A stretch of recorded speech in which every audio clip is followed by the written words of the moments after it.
All right. Hello and welcome back to our conversation series on remote work. So far, we've talked about some possibilities of why remote work is being implemented. We talked about some success tips. We did a perspective shift on work, and we gave some general statistics about remote work in our first conversation. My name is Ken Kahn. I am the Director of Partnerships and Collaboration at Eye2Eye Technologies, where we help people with video communications.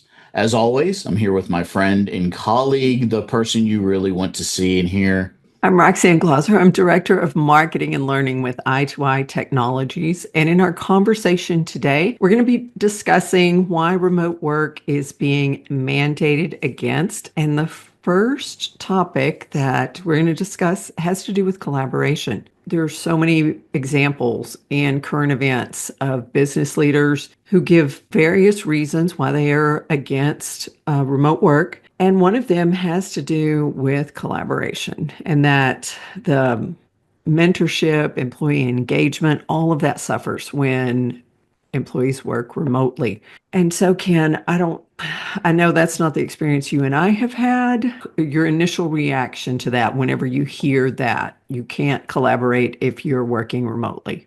Yeah, like some of the other things we've talked about in the other conversations, there's truth there. When somebody says something like that, you can't really be like, "Oh, that's false. That doesn't happen. That's not true." Because it could be very true.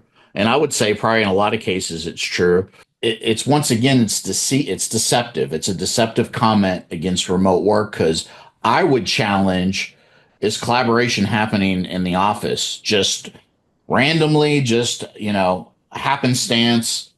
People are just walking around and all of a sudden they're just collaborating just because they're in the same building together. And that's, to me, that's the comment kind of leads to that, like, oh, when we're all in the same building together, oh, we're collaborating, we're engaging, it's just happening. No, that doesn't happen unless there's some intention behind it. It's not random. Now, will I say, like, if you're in the same building together and you run into somebody, it might be, oh, Roxanne, let's get together later. I want to talk about this. That stuff probably happens like that. Again, I think it's a true comment, but it's a deceptive comment.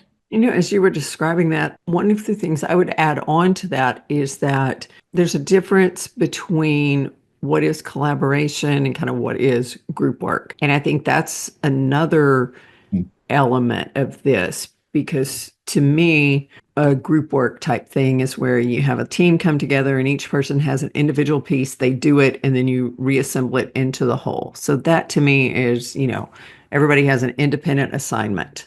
And so basically you just have like little pods that are working independently and you assemble it. Versus true collaboration to me is where you have the team come together, you figure out what it is you're trying to do. There's like some group consensus building and shared responsibility, even shared leadership, to where it's not on just one person to make sure everybody does their work. And to me, that's something that those are skills that need to be identified and taught even, or, as you think about like mentoring or things like that. But with the technology tools, like we've said before, I think there are ways you can do that. That's one of the challenges of like, are there ways that we can preserve the benefits of the in-person collaboration and still offer the flexibility to our teams? Because then you get into retention and everything has to be just one way.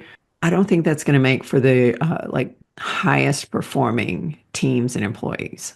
Yeah, and I think because, again, that statement is true. It's being used as an excuse to be like, okay, we need to return to office. We need everybody back in the office because our engagement is suffering. We're not able to collaborate together. And so that's being used, that's being the public facing reason for why people need to return to office. There's lots of speculation, which I personally think is probably true. It's being used as a way to cut the workforce, cut the number of employees without making the stockholders nervous that why they cutting a bunch of people, why they getting rid of a bunch of employees. It's a way to be like, hey, everybody has to be back at the office. We understand if that's not something that you can do, and we will humbly receive your resignations.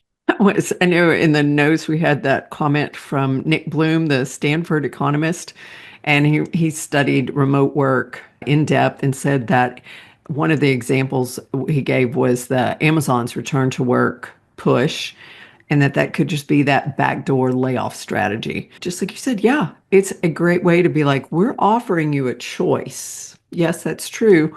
But what's the true motivation behind it? It's really not about the collaboration, and it's really about just that reduction in headcount.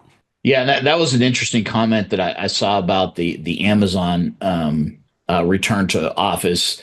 Somebody was like, maybe we should abandon remote shopping and head back to brick and mortar stores so we can be more engaged with the products that we're purchasing and be more present. It is interesting of like where the motivations go because like they're not clamoring for that, right? That's their whole business model. It's like you don't have to leave your house. We're going to bring it to you, except you need to come here to do your work. So engagement and collaboration is one of the possibilities. I think we're ready to move into the biggest disadvantage that employers like to cite.